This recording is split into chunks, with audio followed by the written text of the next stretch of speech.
Welcome to a very special edition of Book Club presented by the DGen Roundtable. I am Zenith, and today we'll be doing a deep dive into a piece of literature work that, in my opinion, is one of the most important pieces of American literature that came out of the 20th century. It is rooted around the ideas surrounding the American founding, philosophy, and classical literature. This is the story of man versus society versus the Leviathan and the force that is wielded behind it. I, of course, am talking about none other than Green Eggs and Ham. This is truly a transformative work and a classic that's renowned all across the United States and the world, to be honest. And for good reason. This is the predecessor for where we are today and where the future of where we should go. So, to begin, first off, we need to ask ourselves the question of what are the green eggs and ham in this story and who are the characters? Obviously, we start off with the characters of the unknown everyman and Sam. Sam, in this case, is the metaphor for Uncle Sam, aka the government, and our unknown hero is just a stand-in for the everyday American who are heroes of themselves. This automatically starts off with Sam, or Uncle Sam, proposing green eggs and ham. But what are the green eggs and ham? This is the foundation for the rest of the book and the lens of which we are going to examine everything to follow. So obviously, green is the most important attribute of this, along with the actual physical elements of the two pieces of the dish. Obviously, green is in relation to money, or the color of money. And then eggs and ham refer to the possibility of life and sustenance. And conversely, ham also comes from pigs, which also create bacon, aka the phrase bringing home the bacon. So this is an allegory on money and the money that the government is offering the people of the United States, or the world for this matter. And at this point we get the first conflict, and that's between the government and the individual. The individual is saying, no, I do not want these green eggs and ham. He doesn't like them because he knows that they are corrupted at the core, part of also the reason why this food is green, but we'll get into more of this later. From this point, the book breaks down into three different parts. We have temptation, then we have coercion, and then we have outright consequence, dare I say. We're going to cover the story very quickly and what it covers in all the different phases, and then after that we're going to examine the themes at large. So, first off, we've already covered that the green eggs and ham represent the fiat currency that the money is trying to push onto the citizenry. And there's the initial pushback. From this point, everything after this is the temptations of the devil, or Uncle Sam in this case. At this point, he starts offering him things like real estate. Would you like them in a house? Would you like them with a mouse? This could be the possibility of a family as well. This is the American dream, ideally, which is why he offers it first. But again, our hero here proposes and pushes back that no, even these good things can be corrupted by the proposition of the green eggs and ham. After this, the temptation starts to take a very different turn as it starts turning more towards debauchery and just appeal to raw human emotions. Here we have a box with a fox, could be in reference to a foxy lady, or the aspirations to mate and go down the life of degeneracy, which is also followed by the offer of worldly things such as a car. The car in American culture has become a symbol of affluence or status, which is why, again, they're trying to offer this. They couldn't get them with the American dream initially, even though it was turned down for good reasons, even though the American dream itself is worth pursuing. However, here we see that the degeneracy and the debauchery is what they're really leaning towards, hoping that they're not dealing with a moral man, but an immoral man who can fall to these things. But, as our hero shows, that the American values cannot be corrupted this easily. Unfortunately, this is where it starts to take a turn for the worse, where we get to the phase of coercion. This is where we start getting the threat of public transit instead of your own luxury automobile. This is where we start getting, you will be put in the dark. You will have your electricity shut off.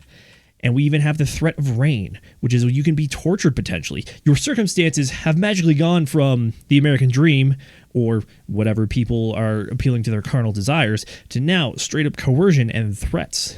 After this, it only gets worse, and this is where we get to the phase of consequences.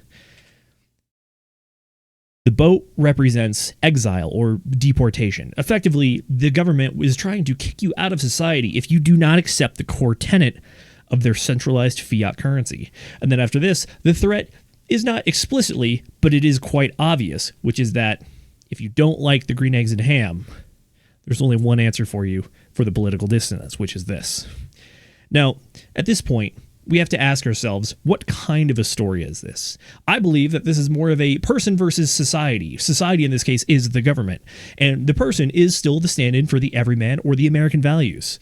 And it's the pushback. But there's also another question, which is this a comedy or a tragedy? Obviously, Dr. Seuss takes a lot of reference from William Shakespeare in regards to the Shakespearean comedy or tragedy, where the end of the story only has two possible options.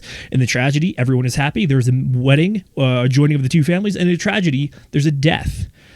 If we go back and look at our story, it would appear that eventually he tries them and says yes, which would imply that he's now married to the fiat currency and is willing to do all of the things and receive all the benefits that the government has previously proposed.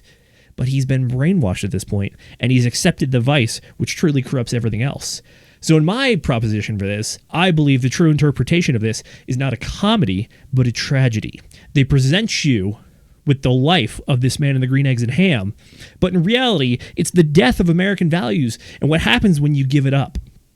He gave up the values by accepting the fiat currency, the dirty, dirty fiat currency.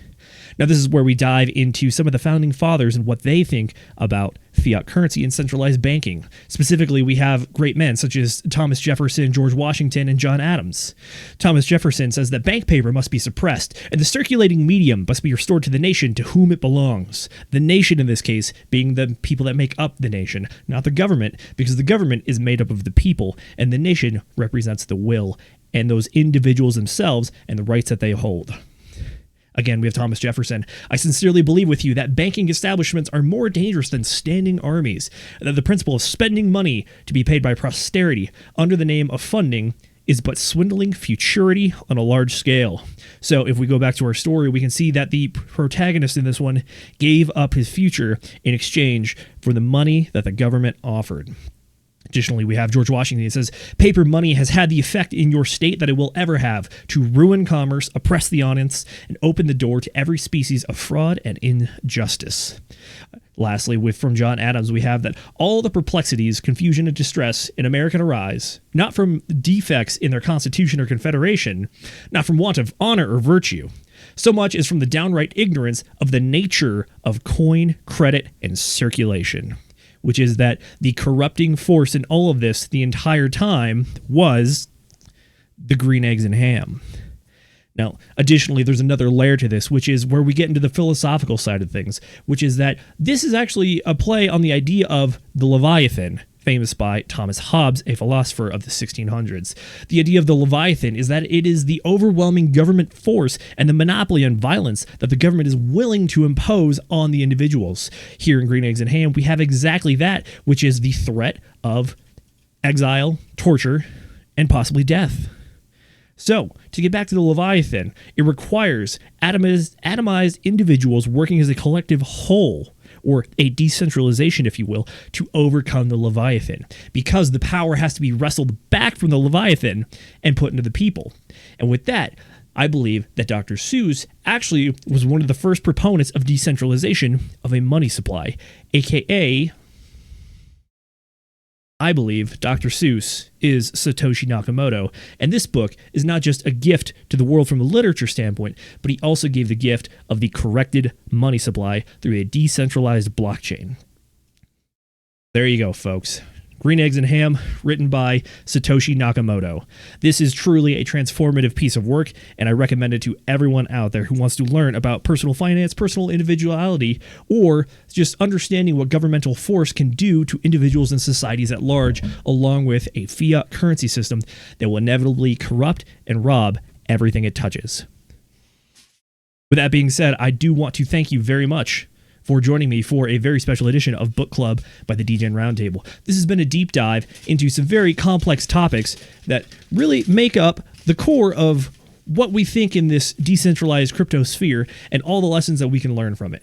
So with that being said, I would like to wish everyone a very happy April, and I encourage you to remember to DGen responsibly.